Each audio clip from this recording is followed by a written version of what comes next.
अब आप अपने अंदर में जो प्रयत्न आज तक आपने किए हैं उनसे मिलान करके देखना, और जो भी करेक्शन हो आप अपने में कर लेना। क्यों?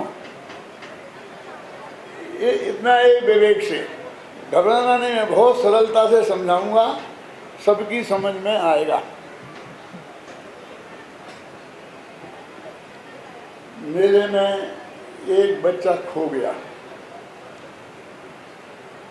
उसकी माँ ने जाकर पुलिस चौकी में रिपोर्ट लिखाई कि मेरा बच्चा खो गया है, जो मिलाएगा उसे मैं 500 रुपया इनाम दूंगी। दूसरी पुलिस चौकी में वो बच्चा पहुंच गया और उसने कहा कि पुलिस वाले भैया मेरी मम्मी खो गई। तो वो बहुत जोर से हंसने लगा। बच्चे की समझ में नहीं आया कि इसमें हंसने की बात क्या है, मैंने ऐसा क्या किया गलत काम जो हंसता है। जब फिर इंस्पेक्टर ने पूछा कांस्टेबल से, क्यों भाई कौन है? तो उनका नहीं कोई नहीं साहब, एक खोया हुआ बच्चा आया है। क्या खोया हुआ बच्चा आया है? तो वो बच्चा बोला कि नहीं इंस्पेक्टर साहब ये झूठ बोल रहे, मैं कहाँ खोया हूँ, मैं तो तुम्हारे सामने खड़ा हूँ, मेरी मम्मी खो गई। इंस्पेक्टर साहब गुस्से होके बोले चुप रह, खोते तो बच्चे ही हैं, मम्मियाँ नहीं खोती। क्यों? और उसकी रपट नहीं लिखी गई, माँ की तो लिखी गई, वो बेटे की रपट नहीं लिखी गई। लिखी गई तो ऐसी लिखी गई कि एक खोया हुआ बच्चा आया है और जिसे उसकी माँ नहीं मिल रही है, बस ऐसी रिपोर्ट लिखी गई। फिर उससे पूछताछ शुरू हुई, जरा समझना, तेरा नाम क्या है? कि पप्पू। कहाँ रहता है? अपने घर में। तेरी माँ का नाम क्या है? कि मम्मी। बाप का नाम क्या है? कि पापा। क्या करें, इसको कुछ भी नहीं आता, ना अपने घर का एड्रेस, ना माँ का नाम, ना बाप का नाम, ना अपना नाम तक नहीं आता। पप्पू पप्पू। क्यों? वो लड़का बहुत सोचता है कि क्या करूं, जिस नाम से मैं अपनी माँ को रोजाना पुकारता हूँ दिन में 100 बार, तो 100 बार माँ हाजिर हो जाती है, एक बार भी बात छूटी नहीं जाती है। तो ये पुलिस वाले उस नाम को नाम ही मानने को तैयार नहीं है। क्यों? ये मम्मी नाम नहीं है, मैं इसी नाम से अपनी माँ को बुलाता हूँ और वो हाजिर हो जाती है, मेरा तो काम चलता है ना। इन पुलिस वालों को तो कमला बिमला चाहिए, ऐसा कोई नाम चाहिए, क्योंकि मम्मियाँ तो घर घर में बैठी हैं, मम्मी ही बैठी हैं, कमला बिमला नहीं बैठी हैं। हर ना से ही घर घर में, तो हर गली में बैठी होगी, ये तो कॉमन नाम है ना। इसे कुछ पता नहीं है, ये अपनी माँ को पहचानता तक नहीं है। अब हम इसकी माँ को कैसे खोजें, एक समस्या होगी पुलिस वालों को। अब मैं आपसे पूछता हूँ कि वो बच्चा अपनी माँ को पहचानता है कि नहीं? उसकी माँ उसके सामने आ जाए तो वो पहचान पाएगा कि नहीं पहचान पाएगा? पहचान लेगा, फिर भी पुलिस वाले कहते हैं पहचान नहीं, क्या करें? उसकी माँ का बीमा किया था एक बीमा के एजेंट ने 10 साल पहले, है ना। तो बीमा एजेंट को बुलाओ तो वो सब बता देगा, उसका नाम, बाप का नाम, माँ का नाम, यहाँ तक कि सीना कितना लंबा है, कितना चौड़ा है, कमर कितनी है और कहाँ दाग है, यहाँ एक तिल है, वो सब बता देगा। कितनी डिटेल जानकारी दे देगा कौन? वो बीमा एजेंट। लेकिन उसके सामने उस माँ को लाके खड़ा कर दो तो पहचान नहीं पाएगा। तो ये वही है ना जिसने बीमा किया था, जो कहेगा जरा मैं नाप के देखता हूँ, तो इंची टेप निकालेगा, पहचान पाएगा। उसे पता है जब बीमा किया था तो उसका सीना 36 इंच और कमर 32 इंच थी, और आज सीना 32 इंच और कमर 36 इंच हो गई। मामला पलट गया है। क्या पहचानेगा?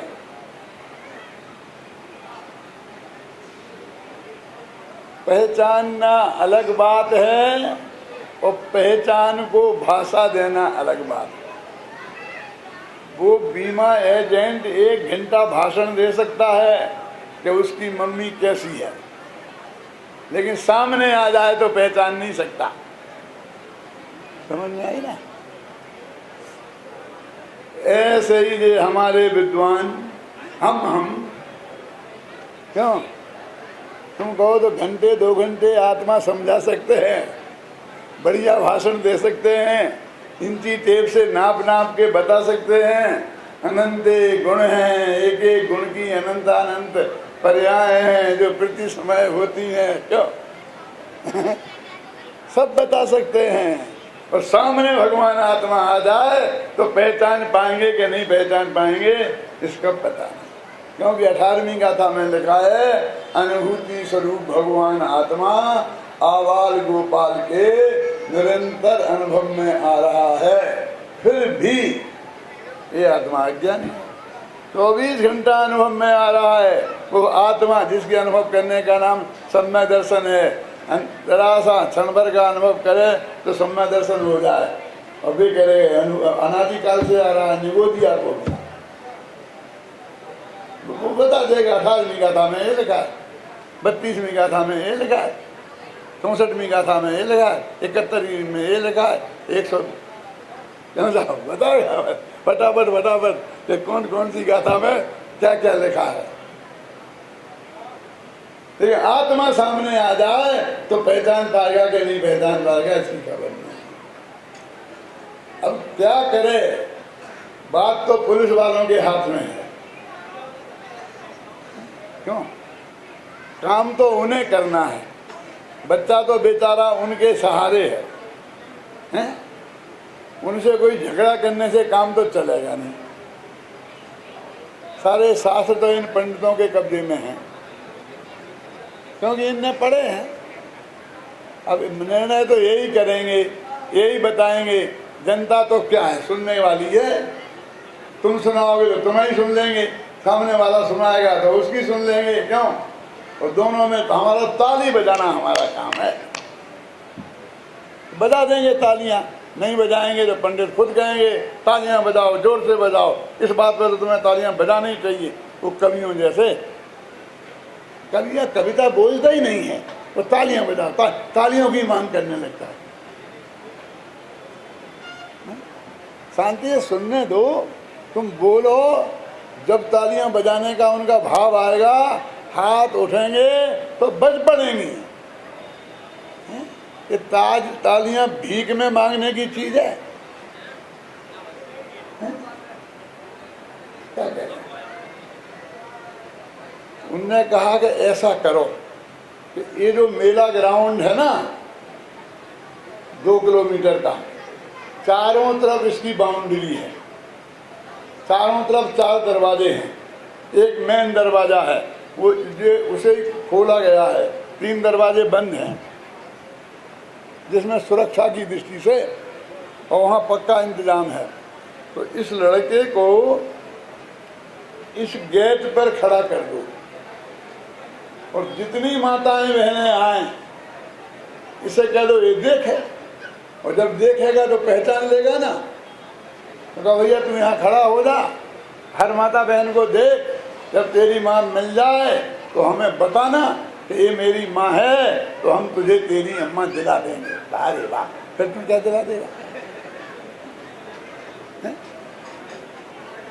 यहाँ सब दिला देना, मैं देखता हूँ क्या करूँ, उपाय क्या है। ये पहला पॉइंट है, एक एक ध्यान रखना। यानी वस्तु का स्वरूप ये कहता है कि अपनी मदद आप करो, आपके आत्मा का अनुभव आपको ही करना होगा, किसी दूसरे की कोई मदद मिलेगी नहीं, पुलिस वाले की भी नहीं। पहली बात, एक एक बात सुनते जाना, खुद खोजना पड़ेगा। ये आत्मा की खोज का काम ये दूसरों के भरोसे नहीं है, गुरुओं के भरोसे भी नहीं है। गुरुओं से भी काम नहीं होगा। गुरु जी दिन भर पढ़ाते ही रहें, पढ़ाते ही रहें, पढ़ाते ही रहें, और उन्हें पाठ याद करने के लिए समय ही नहीं दें। मेरी समझ में नहीं आता। अरे भाई, एजुकेशन का काम हम करते हैं, हम पे ही छोड़ो।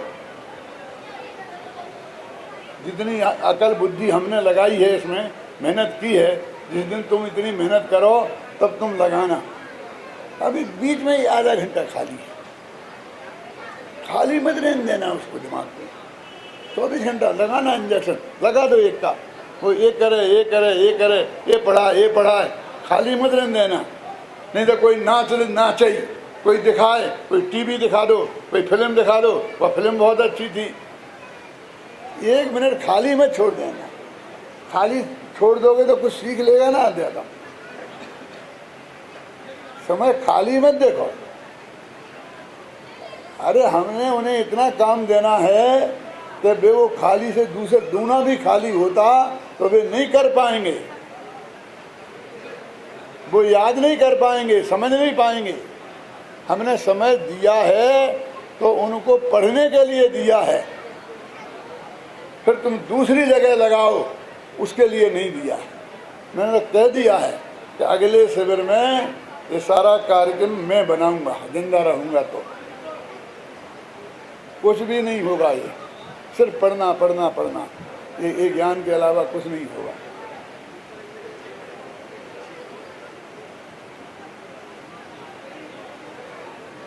खाली समय रखा गया है तो खाली रखना जरूरी है, इसलिए रखा गया है। लड़का वहाँ खड़ा है, कहाँ? गेट पर, और पुलिस वाला कहता है ये तेरी, ये है मम्मी तेरी कि नहीं, ये है कि नहीं, ये है कि नहीं, ये है कि नहीं, क्या नहीं बोलता। अब की बार ना कहा तो मेरे से बुरा कोई नहीं होगा, कि तुमसे बुरा तो वैसे ही कोई नहीं है।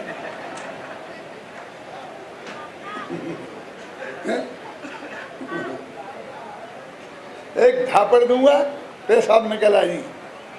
अब ये है तेरी मम्मी, तो क्या कहे? वो बच्चा जो उसकी मां नहीं है उसको मां कह दे? नहीं कहेगा, बच्चा नहीं कहेगा। कितना ही धमकाओ, नहीं कहेगा, क्योंकि उसे ईमानदारी से मम्मी खोजना है। पुलिस वाले के प्रश्नों से नहीं बचना है।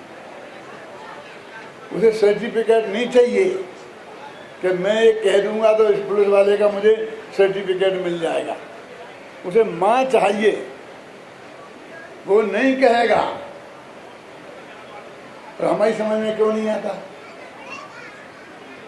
एक सेठ जी हमारे पास आए, हमारे पास क्यों, किसी दूसरे गुरु जी के पास गए, तो उन्होंने कहा हमें आत्मा समझना है, कि बैठो साहब।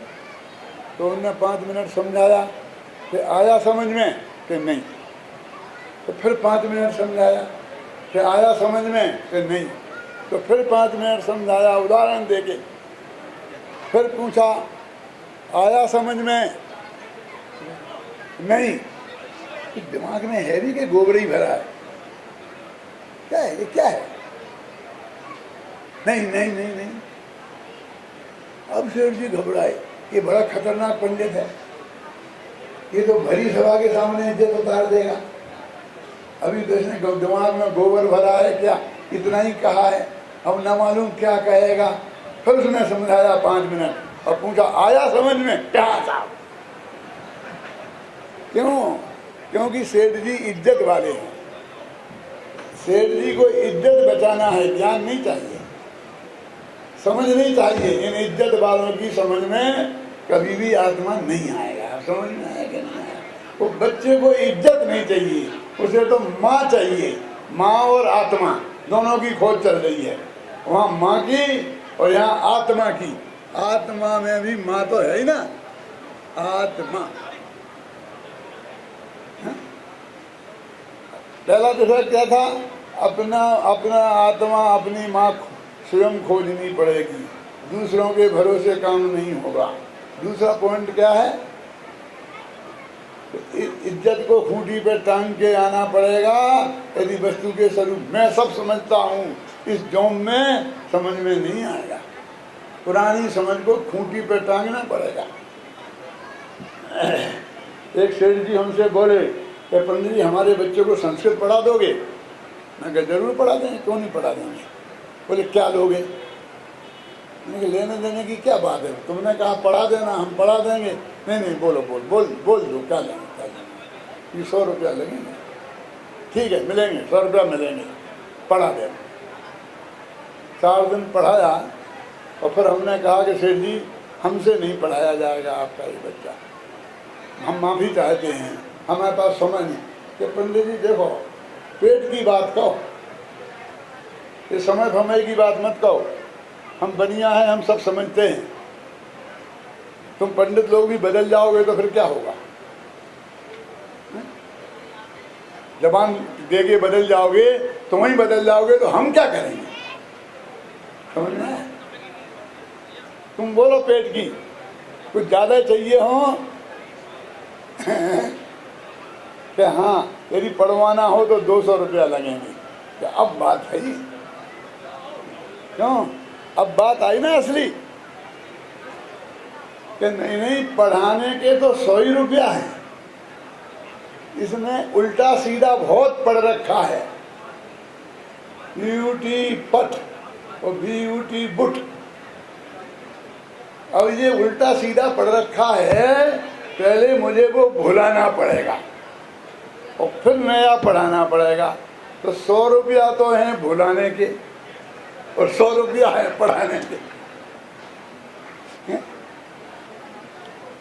इसलिए मैं इन बच्चों को पढ़ाना ज़्यादा अच्छा समझता हूँ, क्योंकि इनकी पाती दिमाग की बिल्कुल साफ है। इन्हें जो हम वस्तु का स्वरूप समझाते हैं वो एकदम समझ में आती है। और बुजुर्गों की माफ़ कर देना, इनकी पाती बहुत गुद गई है, समझ गए ना? तो उस पर लिखते तो कुछ समझ में नहीं आता। इन्हें पढ़ाने में डबल मेहनत होती है, पुराना भुलाना और फिर नया पढ़ाना। कांजी स्वामी जयपुर में आए थे, 20 दिन रहे थे टोडामल स्मारक भवन में। आज से 50 साल पुरानी बात है। मैंने उनकी सभा में खड़े होकर कहा था कि पगड़ी छाप तो आपने पकड़ लिए, पगड़ी बांधने वाले, उस वक्त पगड़ी बांधने वाले बहुत थे, अब तो कोई दिखते ही नहीं है। और मैंने कहा टोपी वाले बाबू भाई ने पकड़ लिए, अब मेरे को तो बचा ही कौन? तो ये मैं तो इन बच्चों को पढ़ाऊंगा। कांजी स्वामी के सामने सभा में कहा कि क्यों पढ़ाऊंगा?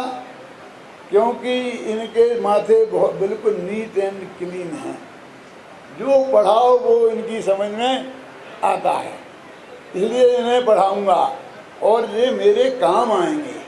इन बुजुर्गों को पढ़ा के क्या करूं? जब मैं 20-22 वर्ष 25 वर्ष का था तब की घटना है, सच्ची बात। भरी सभा में कही मैंने ये बात, स्वामी जी भी बैठे थे। मैंने कहा मैं आऊँगा तो द्वारा आऊँगा मेरठ में, तो इनमें से आधे तो मिलेंगे ही नहीं, और आधे मिलेंगे तो वे इस हालत में होंगे कि जब मैं जाऊंगा तो घर वाले कहेंगे पंडित जी आए हैं, तो 6 दफे कहेंगे, तब भी कहेंगे ये मेरे क्या काम के मैं इनमें मेहनत नहीं करूँगा। जब मैं इन बच्चों को पढ़ाऊँगा और फिर 10 साल बाद आऊँगा तो कोई किसी ऑफिस में बैठा होगा, कोई ऑफिसर बना होगा, कोई दुकान पर बैठा होगा, उनके हाथ में समाज होगा, उनके हाथ में देश होगा।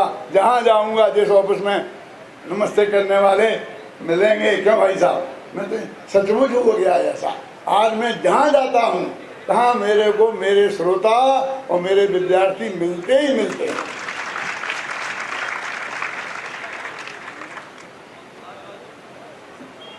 वो एक जब संकल्प किया था, सन 71 की बात है, 71 की, जब वो भोपाल का कांड हुआ था ना, वो गैस कांड, तब की घटना है ये, बिल्कुल सच्ची है। क्या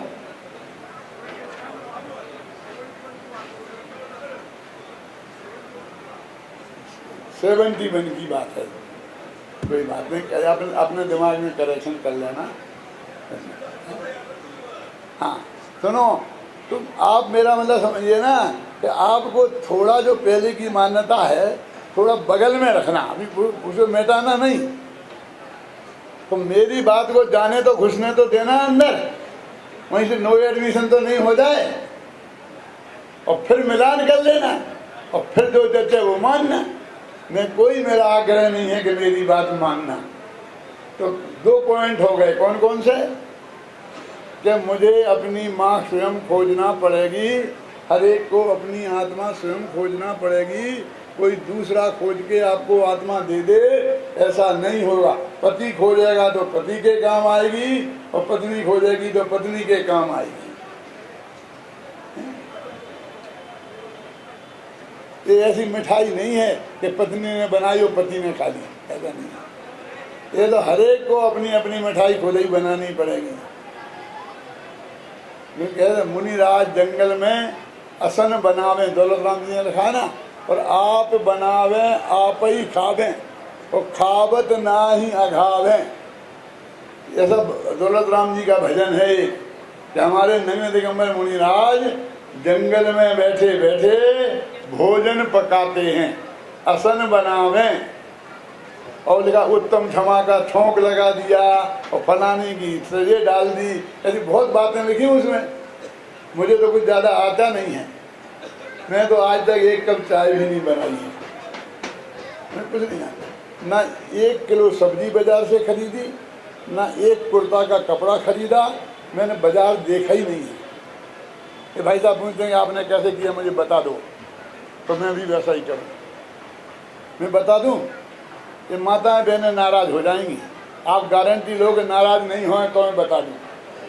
सच्ची घटना है। मैं आया था बाहर, गद्दे पड़े थे, छत पे सोए थे ना रात्रि में, अब सुबह बरसात शुरू हो गई, अब गद्दे भीगने लग गए, हम बैठे थे वहीं, तो लोग बोले अरे पंडित जी उठाते क्यों नहीं, सब भीग जाएंगे।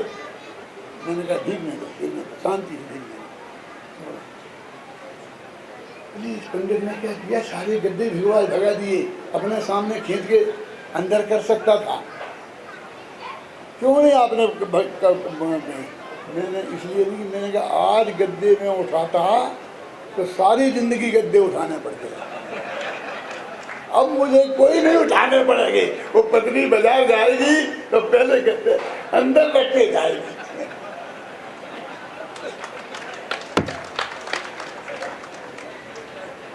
और आपको जानना हो तो मेरी पत्नी को साथ में लाया हूं गवाही के लिए।